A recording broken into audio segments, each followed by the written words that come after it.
caught in the crossfire. It's caught in the... What's up, guys? Lance, the Obscure Movie Guy, coming to you once again with another fun-filled, fact-filled video that you probably won't care about, trying to change the world one post at a time.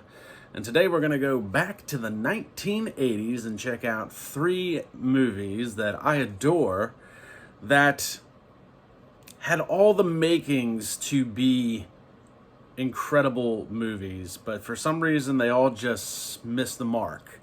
But because of streaming on demand, some of them have seen a revitalization in their stature, so they are becoming cult classics.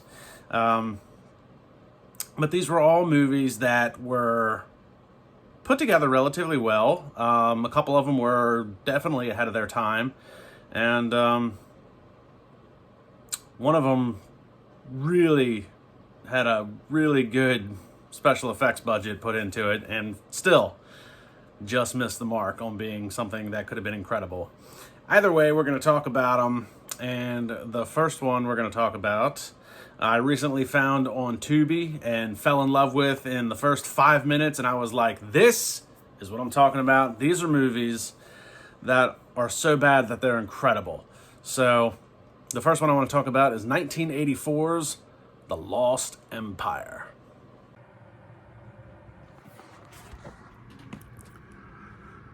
The Lost Empire is a 1984 American fantasy adventure film directed by, produced, and written by Jim Wynorski. It was the first feature Wynorski directed. It stars Melanie Vince, Raven Dela Cruz, Angela Ames, and Angus Scrimm. The film opens up at a jewelry shop in Chinatown, which contains a statue with one glowing red eye, and 3 masked figures kill the store's owner, then try to pry the eye free. The police arrive, and after a bloody fight, all of the intruders and all but one of the policemen are dead, with the lone survivor being seriously wounded. The next day, children are being held hostage in an elementary school. A black-clad figure enters and takes on the terrorists, killing all 3 of them before revealing that she is Inspector Angel Wolf, played by Melanie Vince, of the LAPD. A man enters the school room, and Angel strikes him, breaking his nose and knocking him down before realizing that the newcomer is Federal Agent Rick Stanton, an old friend of hers. The next morning, Angel receives a phone call telling her that her brother, Rob, is in the hospital after the jewelry shop confrontation. He was the one police officer that survived. Angel and Rick rush to his side, and Rob gives Angel a strange star-shaped object and a cryptic message that says the devil exists and the eye knows where. Rick recognizes the star and tells Angel about the legend of Lee Chuck, who gained immortality at the price of giving the devil a new soul every day. So I was hooked on this film in the first 5 minutes. From the get-go, I loved the way it kicked off. The jewelry heist in Chinatown with the 3 ninjas is basically what it is. And I love the fact that this movie, it's cheesy and it's campy, and it wanted to be taken seriously, which is kind of sad. So the mastermind behind this was a guy named Jim Wynorski. He wrote it, directed it, produced it. He's also the mastermind behind other classics such as Chopping Mall, which is one of my personal favorites, Deathstalker 2, Scream Queen, Hot Tub Party. So, but more recently, he's also done some directing for, I don't want to say more mainstream stuff, but some sci-fi off the Sci-Fi channel, Dino Croc vs. Super Gator, Piranhaconda, Camel Spiders. So this movie was the brainchild of Wynorski, and it's kind of sad. So the finance came through a theater guy named Henry Plitt, and Plitt from the get-go wanted like a sci-fi adventure movie, but Plitt actually wanted it to be bad so that he could use it as a tax write-off. And Wynorski actually put way too much effort into the film, not knowing that moving forward. The film came out in 1984, and then it was basically because of ownership rights through the Plitt Theater Company. Wynorski had a hard time getting it like a theatrical release or even a re-release on like VHS or DVD, and unfortunately it wasn't able to actually get like a proper region 1 distribution for DVD until like 2014. And now it's available on streaming platforms. Of course, I caught this one on Tubi, the best streaming app out there. But Wynorski did say that if he had known it was going to be written off as a tax loss, and there was going to be such an issue with doing it to begin with and getting it distributed, he wouldn't have put so much heart and soul into the movie itself. But I enjoyed it. I mean, granted, it's the 80s, so I'm sucker for anything the 80s. Yes, there's women running around in bikinis most of the movie with like a Rocky-type training montage, and that's also fun and games. So, I mean, it's just a good, fun movie, and it's ridiculous, really. Melanie Vince plays the main character. Couldn't find a whole lot of information about her. She did play in Dangerous Women for 50 of its 52 episodes back in 1991 and 92, so she's got that going for her, but hasn't really done anything ever again. Nonetheless, I really enjoyed this movie. This is a legit, it's so bad it's good. This is like Samurai Cop. This is like Tommy Wiseau's, The Room. It's so bad it's good. It's really entertaining. And if you go into the movie with the mindset that this is gonna be cheesy, you can actually enjoy it a little bit more because you're not looking for any substance out of the movie. You're actually kind of looking to see how campy it is. Kind of like with Samurai Cop. I would best describe it as a Samurai Cop 2 type movie. And, Wynorski went on to do a lot of other stuff that I've seen. Chopping Mall is one of my favorites. It's very ridiculous as well, and I will go over that in the future as well. So the next movie that I want to talk about came out in 1985, and this one, this was a movie that definitely missed the mark. It had a big budget, it had state-of-the-art special effects from John Dykstra. If anybody's familiar with him, he's got 3 Academy Awards for special effects. He helped start Industrial Light and Magic, which is a part of the Lucasfilm special effects that worked on Star Wars, 1977 Star Wars. So John Dykstra, very established in the special effects area, and he was head of that for this movie. But unfortunately, even with the massive budget and the special effects, it just missed the mark. But we're going to talk about 1985's Lifeforce. Lifeforce is a 1985 British science fiction horror film directed by Tobe Hooper. It stars Peter Firth, Matilda May, and Patrick Stewart. It is based off of the 1976 The Space Vampires, written by Colin Wilson.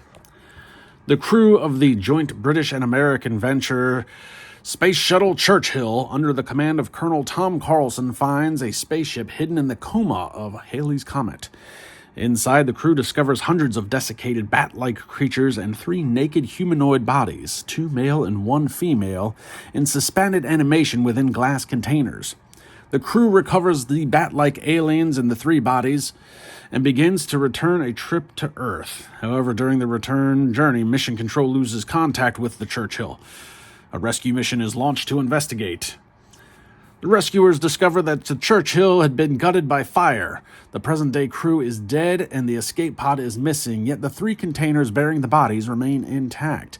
The bodies are taken to the European Space Research Center in London. Prior to an autopsy, the female humanoid alien wakes up and drains the life force out of a guard. She then escapes the facility and proceeds to drain other humans of their life force.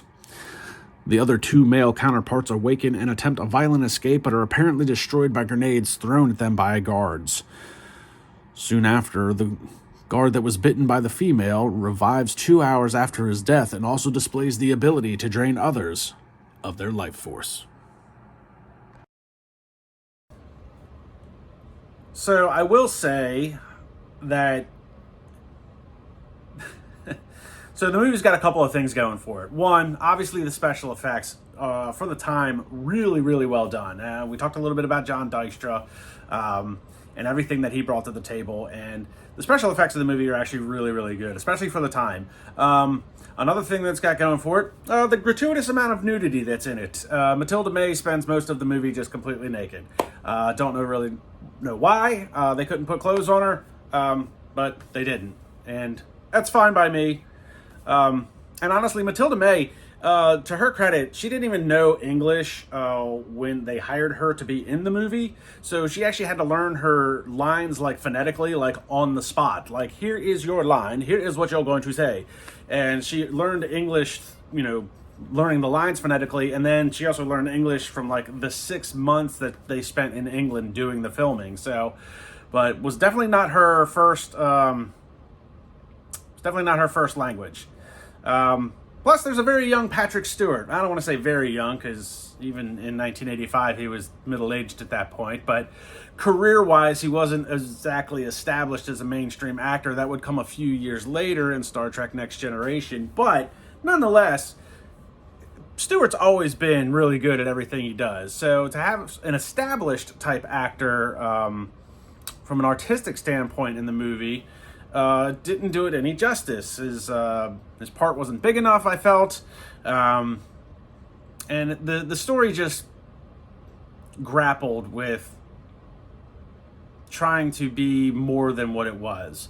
Realistically, the film was based off of a book called Space Vampires, which is basically what they are. They suck the life force out of you. And it's not necessarily suck the blood out of you, but the life force. But they didn't want to call it Space Vampires at the time because it sounded too cheesy. And it does. And Space Vampires, in a cheesy sense, probably would have made for a better movie. But the movie's not completely awful, but there are times where it moves incredibly slow, and it's very hard to stay completely involved in the film.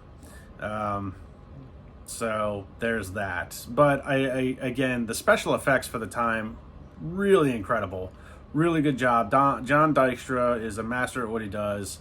And even back then, this is one of those films that I wouldn't mind seeing a remake of, because I think with today's technology and with a little bit better writing, I think it could be something that would be very interesting to watch on a grand scale. So the last one I want to talk about is for my buddy Mark, who turned me on to the movie we found on Tubi, of course.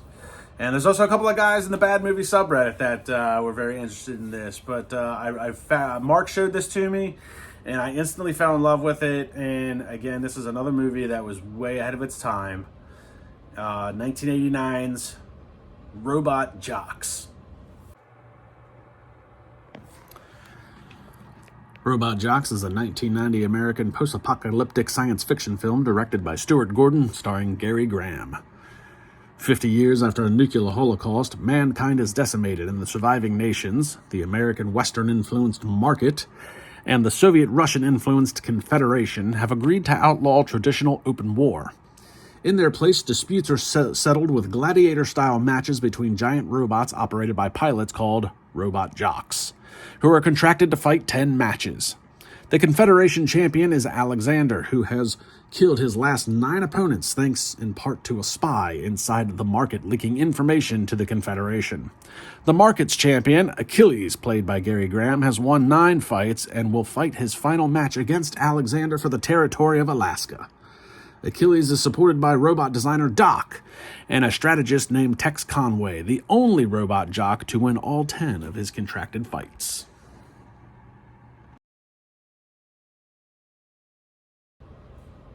Guys, this movie is criminally underrated. It is a really good time and not a bad concept for a movie. And again, this is another one of those films, again, it was ahead of its time. They were trying to push the boundaries of special effects with these robots. In some cases, it was a guy in a suit. In most cases, they were large-scale models with a green screen, and it was just a lot of stuff that wasn't necessarily the norm at the time. They were pushing the boundaries. Green screens today, dime a dozen. It's in every single movie. But back in 1989, man, they were really pushing the boundaries with this, trying to make it work, and it wasn't that bad. It really wasn't. It starred Gary Graham, which he is a very established TV actor. He's probably best known as Detective Matt Sykes in the Alien Nation series and the Alien Nation made-for-TV movies. So if anybody's ever watched Alien Nation, Detective Matt Sykes, that's Gary Graham, and he was the main character. Really good job all around from the cast. It seemed to be, at the time, as a very young cast as far as experience goes. There wasn't a lot of established or veteran actors that were in that. Gary Graham probably being the most notable actor, and even in 1989 he wasn't that notable. He still did a lot of TV stuff. So, but really great flick. It is really a good time, and this is another one of those movies that I wouldn't mind seeing as a remake with today's technology and some, like, a bigger budget. Obviously, you can kind of play off of the whole Pacific Rim type thing, or even like Godzilla, more modern take on that. It's not necessarily a kaiju flick, but I also like the concept of nations resolving their differences, kind of like a schoolyard fight. We're going to meet here at 3 o'clock when the flag goes down, and we're going to get our giant robots, and if you lose, you lose. And then you move on about your life. You knock yourself to the ground, kick the crap out of them. Hey, I've won this battle. Let's go on and let's move on with our lives. And I like that concept a lot. I think it would be kind of cool to see a modern dystopian interpretation of RobotJox. But man, it was a really good time. It was a really good flick. So that's my take on these three 1980s classics. If you're going to watch any three of them, make it RobotJox. That's definitely becoming a bit of a cult favorite, a little bit of a resurgence in, with the new streaming platforms that are out there. The Lost Empire, I stumbled upon one night scrolling through Tubi, and I was like, you know what, I'm going to check this out. And it was pretty cool. It was a lot of fun. Lifeforce, I'm not going to lie, I did that for my buddy Garrett. He thought I would enjoy it, and it's not a completely horrible movie, but it is really slow at certain points.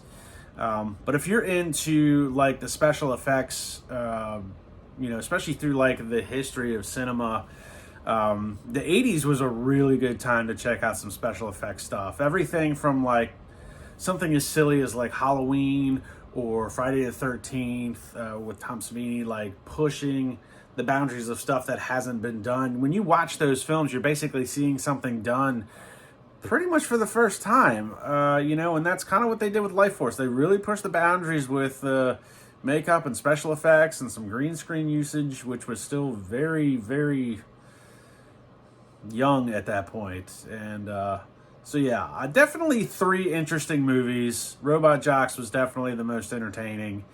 And so yeah, that's my take on these three very obscure movies. Be sure to check them out. They are actually all available on Tubi right now. And like, subscribe, and comment to the channel. Let me know what movies you'd like me to talk about in the future. And I will see you guys in the next video.